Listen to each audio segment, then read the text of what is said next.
3 gün bundan qabaq bizon qabı yığmaqdan gəlirdim.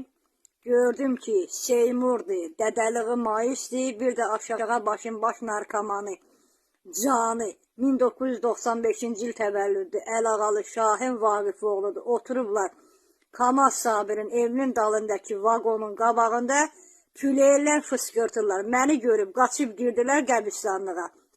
Bu insanlar gecə səhərə kimi hele bu küçələrdədirlər. Bunların qarşısında alan yoxdur. Plan çəkirlər. Seymur gecə səhərə kimi dədəsi Maislə, Əlağalı Şahin Vaqifoğlu'na mənim qapımda fırlanırlar. İtimi də narahat eləyirlər. İmkan vermirlər ki, öyümdə yaşayayım ki, biz qərəfili öldürəcək, bu öyü satıb ələ keçirdəcək. Bunların qarşısı niyə yığmırlar? Seymur suka agentdir deyənə, suka işlədiklərinə güvənir. Ya bu dillaq dodaq Seymurun, Petuh Maisin, Petuh Şahinin qarşısını alırsınız, almırsınız da, mən lazım olan yerə məlumat verəcəm. Seymur oğrudur, insan alıverçisidir, ermənidir, Ermənistana işləyir, TikTokda ermənilərlə yazışır.